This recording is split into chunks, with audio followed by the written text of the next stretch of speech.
Good morning and welcome back to Empty Cloud Monastery. My name is Bhante Suddhāso and we'll be looking at another sutta this morning. So we'll start with paying homage to the Buddha and then I'll go through the discourse and take questions at the end.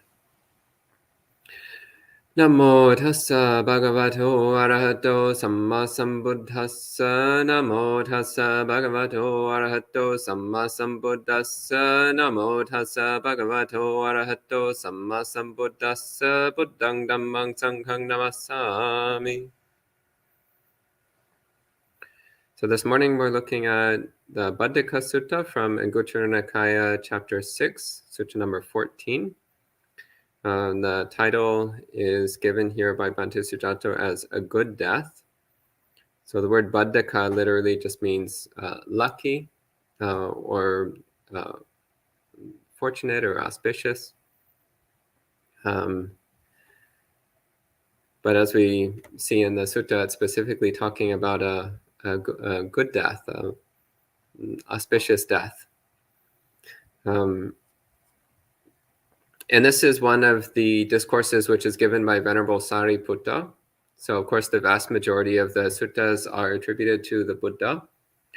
A small number of them are attributed to various disciples of the Buddhas, various of his chief bhikkhu and bhikkhuni disciples.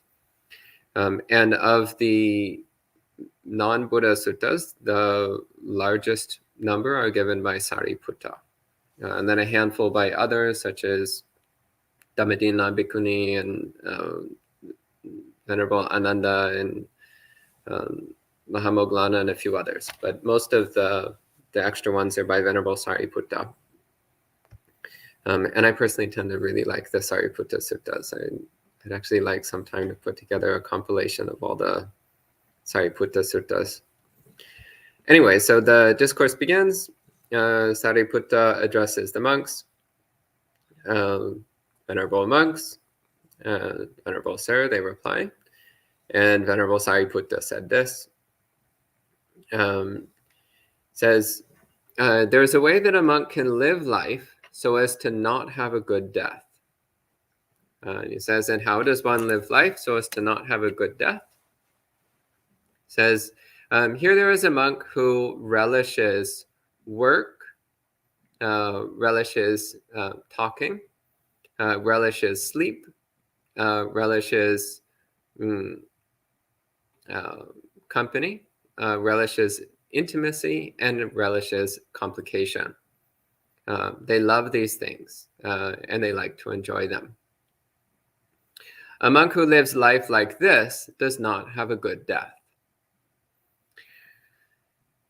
And Sariputta continues, he says, this is called a monk who enjoys substantial reality, who hasn't given up substantial reality to rightly make an end of suffering. So let's start by talking a bit about this, and then we'll go through the second part, which is how to live in such a way as to have a good death. So first off, when we're talking about having a good death or a bad death, this is something which comes up in a number of places in the sutta. So it's talking about the fact that when we die, then what's going to happen? So a lot of people are quite scared of death. They're afraid that they're going to have a bad death, that it's going to be a painful, difficult event, and that there's a chance that they'll be reborn in an unpleasant destination, an unpleasant future life of some kind. Or conversely, they might be scared of non-existence. They might be worried that they're going to cease existing when they die, or something of that sort. So then much of what we're doing in Buddhist practice is actually making it so that when the moment of death comes, then we're not disturbed, we're not confused, we're able to face the moment of death with clarity, with wisdom, with serenity. And also with the confidence of knowing that we've trained our mind such that if we are reborn, then we'll be reborn in a pleasant place, a good place with good conditions, with good wholesome traits of mind that will support us in our next life. And also that if we practice really well, then we might attain full awakening in this life, in which case we have nothing to fear from death at all. no reason to be concerned about any future rebirth. So again, he's saying, how is one living such that they will not have a good death? In other words, what is it that will prevent the mind from developing in one's spiritual practice sufficiently so that one has nothing to fear from death, so that one's mind is sufficiently developed and purified so that it will be clear and peaceful as the moment of death approaches, and also such that if one is reborn, then one will be reborn in good conditions with the chance for further spiritual progress, and also creating the conditions to make it possible to attain awakening in this life. And so he says, what are some of the obstacles? So he says, first is there's a monk who likes work, who's fixated on working. So this is something which can come up in monastic life. So there, of course, is always a certain amount of work that needs to be done in our life, especially living in monasteries. There's certain amount of work that we need to do in order to maintain the monastery and keep things going smoothly. But it's something which is to be done to the minimum necessary.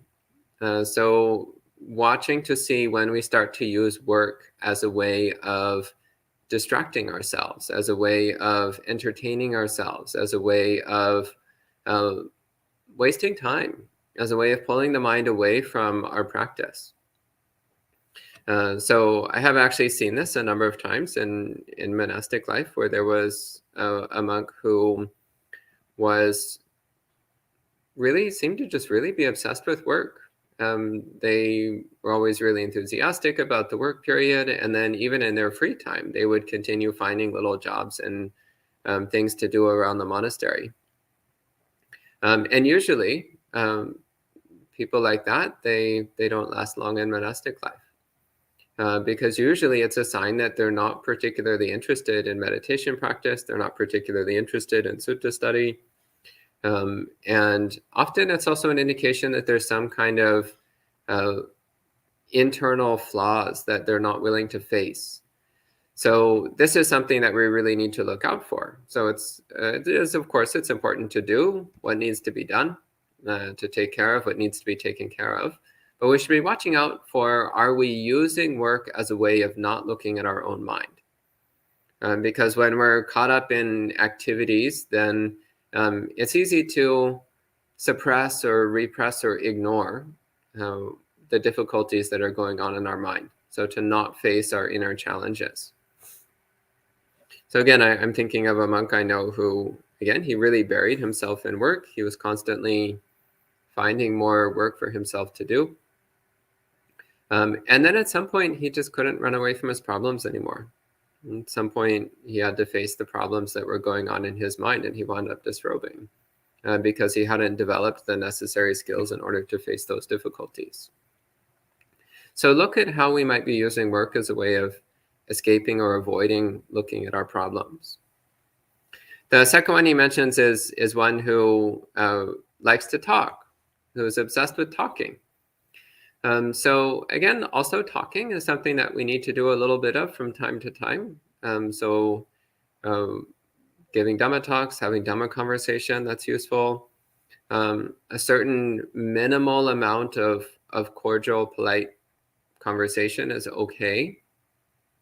Just as a way of showing metta to other people. It's polite to engage in a little bit of cordial conversation as a way of showing metta. But we want to watch for, again, the tendency of the mind to try to seek escape or distraction or entertainment through conversation. The way that the mind uses conversation as a way of not looking at itself. So we often use conversation as a way of escaping our own thoughts, escaping introspection. When we're involved in conversation, then we don't have to be with our own mind. And also conversation is a way of entertaining and distracting the mind, of filling the mind with noise. So also looking at that, looking at the way that we generate unnecessary busyness inside our mind with engaging in a lot of conversation. And actually, a lot of unnecessary conversation is incredibly destructive to one's meditation practice. Because then when you try to meditate, those conversations will just constantly be rolling around in your mind. It will be very difficult for the mind to settle into silence and stillness. And next, one who delights in sleep, who is obsessed with sleep. So also sleep is something which we need to have. So sleep is part of how we nourish and take care of the body. But it's important to sleep the right amount, not too much, not too little. If you spend too much time just lounging around in bed, then, well, one, you're wasting time. And two, it trains the mind in dullness. It trains the mind in being blurry and lethargic. It is not what we want. We want to train our mind in sharpness and alertness. So lounging around in bed longer than you need to is training your mind to be dull and hazy. Training you to be lazy and training the mind. So it's not the kind of mental training we want to do. We don't want to train the mind to be blurry and lazy. And the other thing about relishing sleep is often when we're craving sleep, when we're obsessing about sleep, then what is it that we're trying to avoid? Well, we're trying to avoid the waking state. So again, often it's a way of trying to avoid looking at our problems. It's a way of trying to avoid looking at our own mind. The idea is, oh, when I'm sleeping, then I don't have to face my inner difficulties. But actually, if we never face our inner difficulties, then we'll never overcome them. They'll just keep lurking, like demons in the surface, beneath the surface of our mind, and they'll keep popping up when we don't want them. So sleep then is also, again, another way that we try to escape looking at our inner difficulties. So again, sleep the right amount. So also not sleeping enough is its own problem. If you don't sleep enough, then the mind also tends to be blurry and hazy. Insufficient sleep will also make the mind more irritable, more impulsive, more prey to harmful emotions. So again, it's important to make sure you're sleeping the right amount, but also not lounging around in bed longer than you need to. And again, recognizing what sleep is for. So sleep is like food. So every day we chant the recollection on food. So food is not for fun, not for pleasure, not for beauty, only for the nourishment and health of the body and supporting our spiritual practice. Well, it's actually exactly the same with sleep. Sleep is not for fun, not for pleasure, not for beauty, but only for the nourishment and health of our body and for sustaining our spiritual practice. So we should be relating to sleep in the same way. Sleep is just something we do in order to support our spiritual practice. And we want to do it in just the right amount.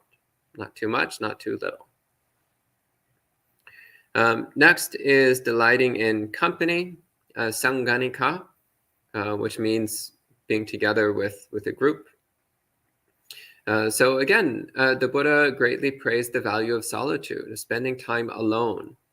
And in Theravada monasteries, it's very common to spend a lot of time alone, a lot of time by yourself in your room, and just focusing on being present with your own mind, letting yourself become increasingly familiar with the depths of your own mind, learning how to face your inner demons and overcome them. Learning how to let go of preoccupations and allow the mind to settle into a deep, peaceful, alert stillness. So when we're constantly seeking out and enjoying being with other people, then what tends to happen? Well, then we're constantly fixated on this kind of shallow, superficial state of mind. In which we're interacting with others, we're concerned with what they think about us and what we think about them and how they feel about us and how we feel about them and how what we're saying and doing is fitting into the group or not fitting into the group. And then when the mind is caught up in that kind of socializing, then it's not possible to engage in deep introspection. And it's also, again, something which, similar to talking, it's something which then makes it difficult for the mind to enter into states of deep samadhi, deep stillness and concentration. It's also addictive. So the more one seeks pleasure in company and being around other people, then the more one relies on it. And then when it isn't available, then one feels lonely. So instead, we should be seeking delight in solitude, because that's the one thing that you can actually rely on, is that you can always be with yourself. You can't always be with other people, but you can always be with yourself. And then the next one is, it says, a monk who delights in and enjoys intimacy. So the Pali word here is sangsagga, which again means like being close to or being together with. So intimacy. Again, what is it that we should be trying to be intimate with? Our own mind. So we don't actually need to have intimacy with other people. We don't need to be cultivating a closeness and depth with other people. It's not necessarily wrong to do so. There's a certain value at times to developing a deep connection with another person in order to either help them with their spiritual practice or to receive help from them with your spiritual practice. That is something which can be useful when used appropriately. But what we should be avoiding is seeking intimacy just for the sake of intimacy. So again, this sense of deep connection with another person is something which can be quite pleasant, quite enjoyable.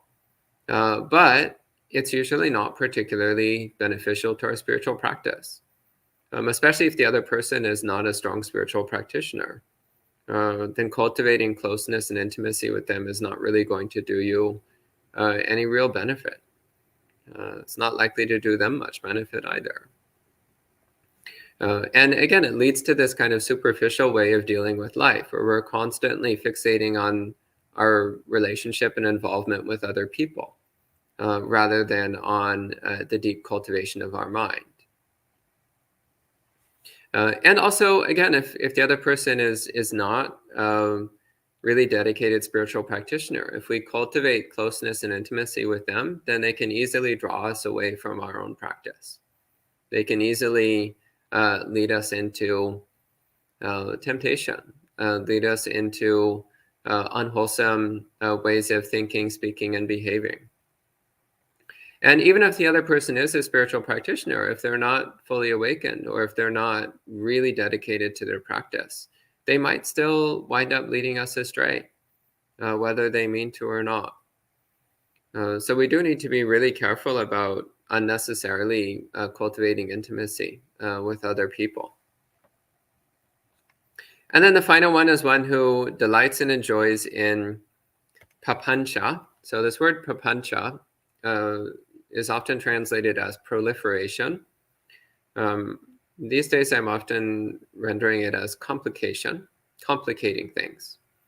So papancha is defined in a few places in the suttas. One of the more interesting depictions is in the Madhupindika Sutta, the Honeyball Sutta. And papancha is the mental process through which we complicate things. We complexify things. So we take a simple, ordinary experience and we make it more and more complicated in our mind. So constantly building up in our mind this complicated, messy nonsense. Constantly building up in our mind complicated stories about things, or building up in our mind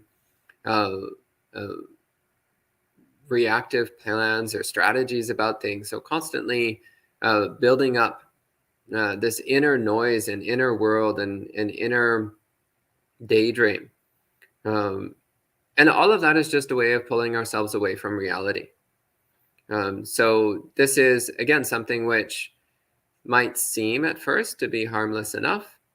So it's like, oh, I'm just planning out something, or I'm just writing a story in my mind, or I'm just daydreaming. And it's like, well, all of that is relatively blameless from a worldly perspective, but all of it is something which distracts the mind from one's spiritual practice and can fuel delusion. So the more we build up stories in our mind, the more we believe the stories in our mind, the more out of touch we are with the way things actually are. Again, there might be somebody who they don't like to work, they don't like to talk, they're not interested in socializing and so on. They like to spend time alone. And it's like, oh, that all seems pretty good. But what are they doing when they're alone? And you might find out, well, actually, when they're alone, they're just papunchifying. They're just constantly building up complex storylines in their mind. They're ruminating about random things, or building up conspiracy theories in their mind. They're just building up daydreams and imagination and ruminating about their life, or ruminating about the past or the future. And what are they actually doing with their solitude? All they're doing is driving themselves crazy, just making their mind increasingly messy. But if we want to have a deep meditation practice, our mind actually needs to be extremely simple, straightforward, and clear. This is what allows the mind to see things with precision and wisdom. And so all of that then leads to having a messy, complicated life, full of blurriness and distraction, and fuels one's defilements. And therefore, when the moment of death comes, as Sariputta says, one will not have a good death.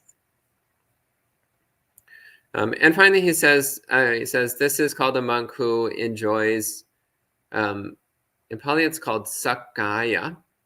And Bhante Suddhāso translate that here as substantial reality. And he has an article elsewhere where he explains why he chose this somewhat unique translation of Sakaya.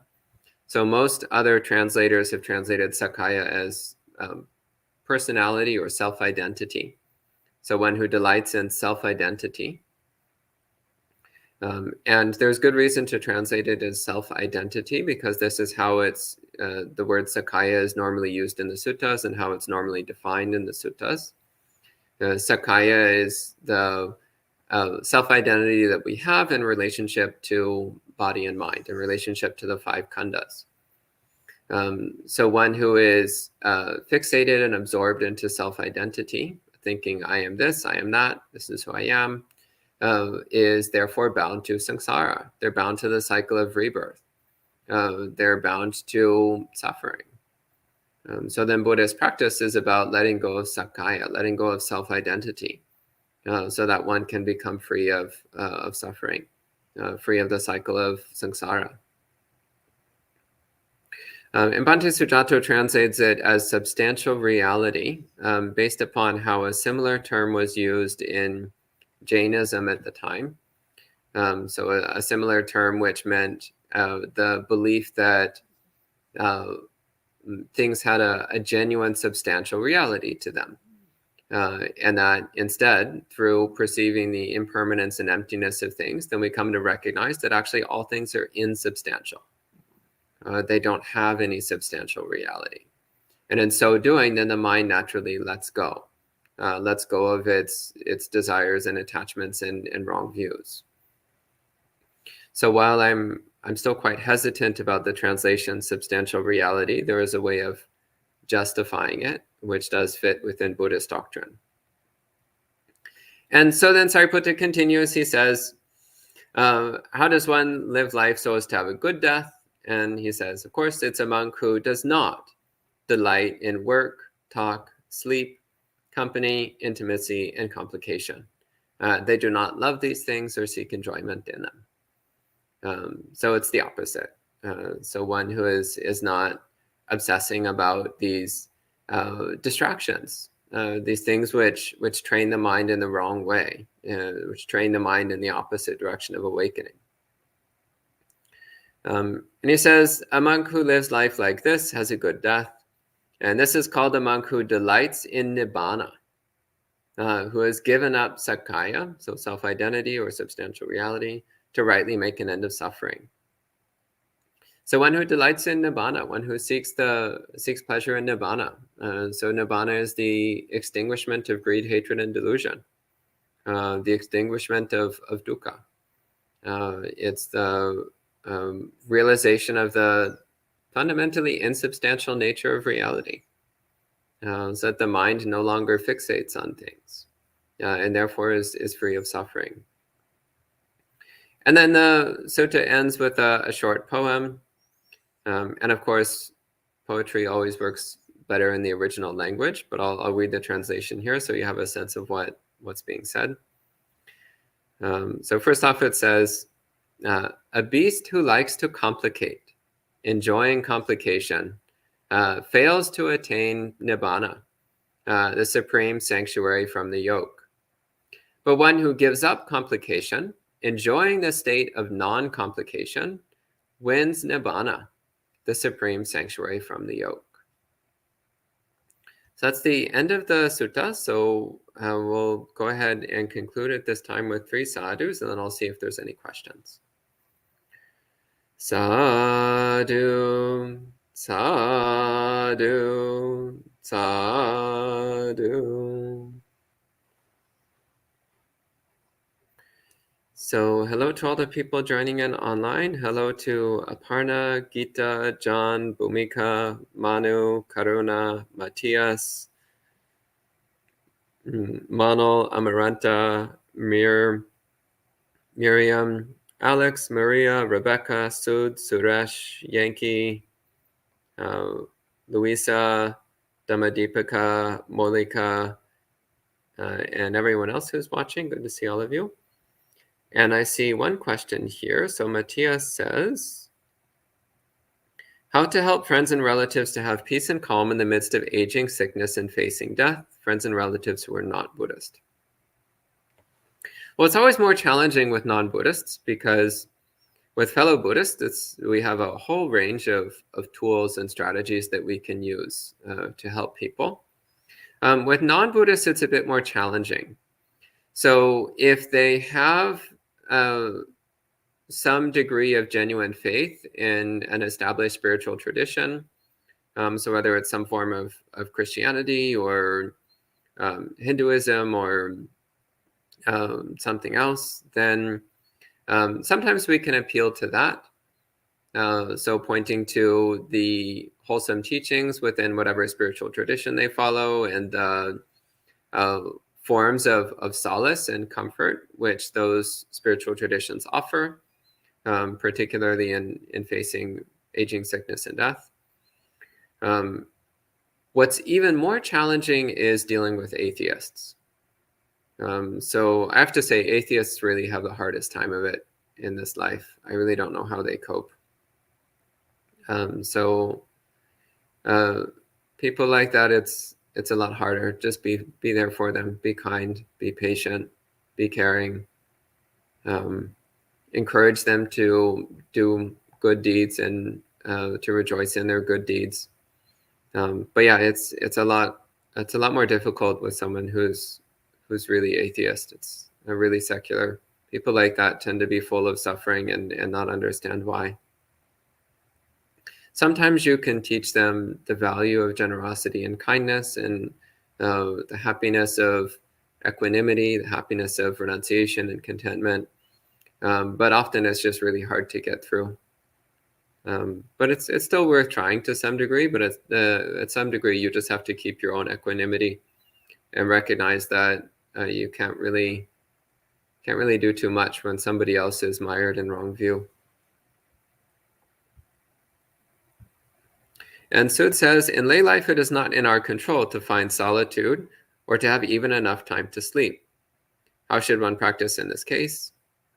Well, first off, ask yourself if it's really the case that you can't find solitude. I'm willing to bet you can if you want to, or that you don't have enough time to sleep. Well, ask yourself what you're doing with your time. Keep in mind, you chose the life that you're living. You built your own life. So if you find that you've built for yourself a life where you don't have opportunities for solitude or even enough sleep, well, that's the life you built for yourself. So maybe it's time to rebuild it. Maybe it's time to build it in a different way. Make some changes so you do have more time to yourself and more time to sleep. And Sud says, would you recommend just Sati Sampajanya? I mean, Sati Sampajanya is always relevant. It's always helpful. And you can't go wrong with Sati Sampajanya. Also can't go wrong with Metta and Upekkha. But yeah, I really ask yourself, does my life really need to be the way it is? Or can I make some changes to improve things? Give myself a bit more freedom for experiencing solitude and getting enough sleep.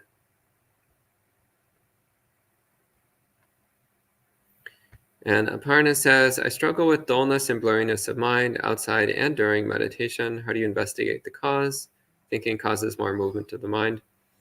So this is a little off topic, Aparna, so good questions, but I'd recommend you bring those to Monk Chat this evening. That's the better time for it. And that's the last question. So Randall also has a question which is a bit off topic. So Randall, if you could bring that to Monk Chat this evening as well.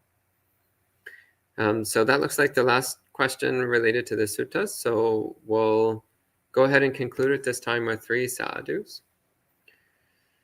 Sadhu, sadhu, sadhu. And we'll see you this evening for Monk Chat, where I see another off-topic question from Mir. So you can bring all your random off-topic questions to Monk Chat this evening. So we'll see you then.